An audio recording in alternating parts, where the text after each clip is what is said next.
So, the Tejadas are a family that will always be under the spotlight and will attract trouble because of the game they're in. And this is one of the main reasons Monet wants to leave. She wants to save her family from a life of misery after Drew was shot, just like Ghost did in Power for Tariq. But threats come in all sorts of different ways. Some you see coming, counter, and eliminate. But some threats are hidden in plain sight. And one example we're going to run through in this video is how the Tejadas are their own worst enemies and how they can self-destruct. But one threat they did get rid of was Mecca. But even though Mecca is now gone, the fallout and consequences remain. Zeke is dead at the hands of Lorenzo. There was a whole bunch of secrets that were revealed, which mean the Tejada family will never see each other in the same way. Lorenzo was released from prison, and Kane was mentored by Mecca, and he'll definitely be a lot more wiser and more dangerous. But the return of Evelyn is another threat which Monet needs to watch.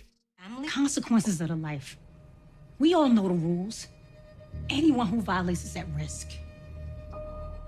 And Monet definitely felt the consequences of the game when she lost her son and most prized asset in Zeke. But there was a reason why they showed us this conversation with Evelyn questioning the disappearance of Uncle Frank. But to understand this and what we can expect for Season 3, we need to run it back to Season 1 of Ghost.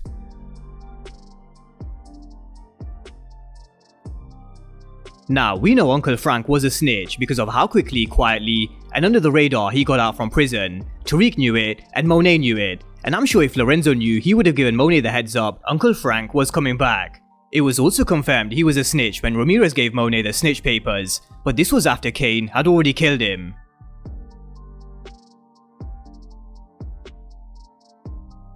So, bringing it back to the current timeline, Evelyn warned Monet she would hate for her to be in the same position she finds herself in, having her boys pay for her father's sins. But why are we talking about Evelyn being a threat to Monet and the Tejadas if she only appeared in one scene of Ghost? Now she's been up to a recurring character for Season 3, and with Uncle Frank being a snitch, is it beyond reasonable doubt to think Evelyn could come back working with law enforcement as a snake to try and seek revenge for Uncle Frank's death? So could we actually see her working with either Jenny Sullivan, Blanca Rodriguez, or Cooper Saxe? Because we know they're going to be keeping close eyes on the Tejadas, and Saxe has made it clear he was on the wrong side of the law in Season 2. And this is the threat that Monet needs to watch, because Monet denying she had anything to do with Uncle Frank, but then giving her cash to make her family whole again. This really does paint two completely different stories, and Evelyn will know exactly who was behind Uncle Frank's disappearance. But she also left this conversation giving Monet another warning. Tell Lorenzo I said to be careful out there. So with that being said, let's talk about the threats from within the Tejadas and how they've set the foundation for the Tejadas to self-implode based on their own actions.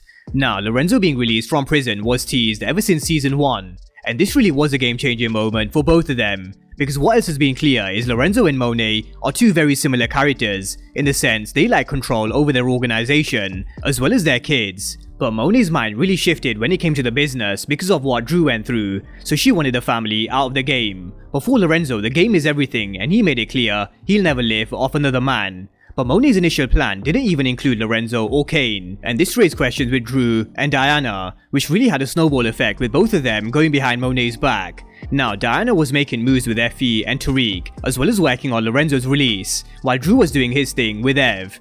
And it really was a series of events which could have been avoided. For example, Diana did approach Monet when she found out Zeke's date of birth was incorrect. But these characters are a lot like each other, and Monet and Diana proved it when they went through each other's things, which led to the big reveal of Mecca and Monet being Zeke's parents. But just like mother like daughter, the same could be said about Lorenzo and Kane.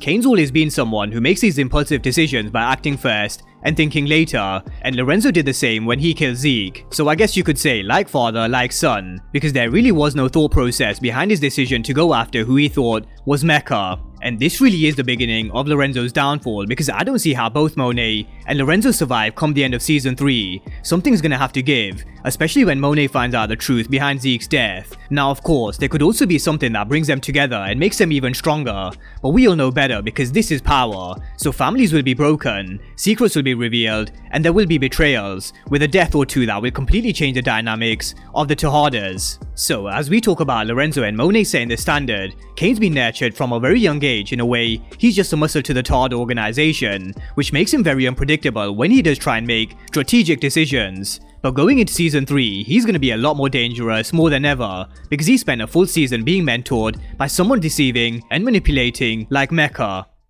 We all gotta forge our own path. The most important thing is knowing who your people are. Blood, chosen fam. The only thing that matters is who has got your back when it's up against the fucking wall. And this is something we really can't overlook. Kane being mentored by someone like Mecca, and along with his hatred he has for Tariq, is the reason why Kane will always remain a threat internally to the Tejadas, but it all stemmed from the way he's been treated from day one by both his parents. He's always wanted to be more than just a soldier, he's wanted to lead from the front by being the decision maker. And this really is the crux of the issue with Kane, because he feels Tariq took his place, and being pushed out by Monet is what forced him to go and find this power elsewhere. We also watched him kill Ramirez, shoot Jabari, which blew back on Zeke. We saw him planting the badge on Tariq, not realizing him and Tariq were in on this shit together, and then we saw him accepting the fact he had to kill Lorenzo, but he was nowhere near ready enough to pull the trigger. So at some point, I'm thinking Kane will do something against Tariq or the Tejadas in the future, and Mecca's mentoring can't be overlooked, because Kane really will be a lot more dangerous. Now, when it comes to Drew, two things which have always been his escape from reality is his love for art and Ev. But slowly we are watching his escape close until he's only left with one, which is him leading the Tejada organization, exactly like Lorenzo wants him to.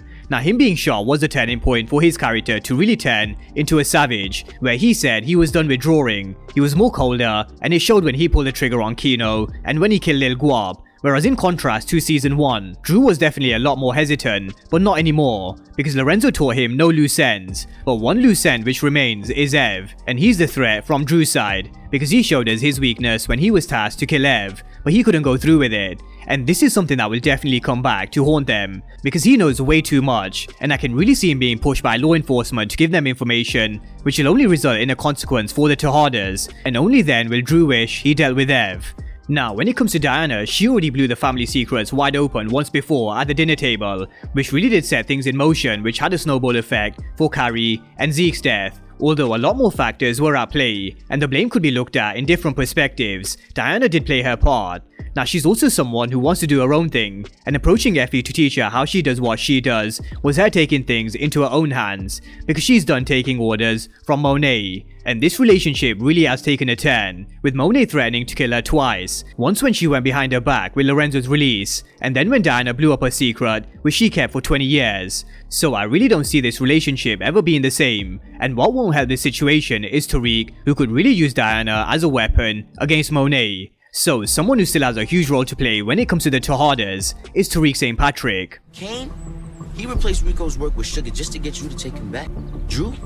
He's still fucking that dropped him and Zeke's name. Diana stole that money out your bar. And this was the moment Monet knew she'd lost control over her kids, and there really was only one person she could trust, and that was Tariq. But again, Tariq is the last person you want to trust, because Monet knows about his past of him killing his father, and Monet knows he's his own man, someone who really can't be controlled. But on the flip side, he is the Tejada business, and without him, the Tejada organization does crumble. So Monet needs Tariq more than Tariq needs Monet, and that is key to remember going into season 3. And it really will be a pivotal moment when Tariq eventually does stop working for the Tejadas, because Monet won't let him leave. So how will Tariq play this? Will he use Diana against Monet? Could he get rid of Kane, or manipulate things within the Tejadas where he comes out in control? So with that being said, drop all your thoughts down below on the threats to the Tejadas with Evelyn's return, and how each one of the Tejadas has a war within themselves. Drop all your thoughts down below on all things the Tejadas, and of course if you're new to the channel and you haven't done so already, then remember to smash the subscribe button if you want to see everything Power Book 2 Ghost and Power Universe related. But as always, thank you guys for watching, and I'll see you next time.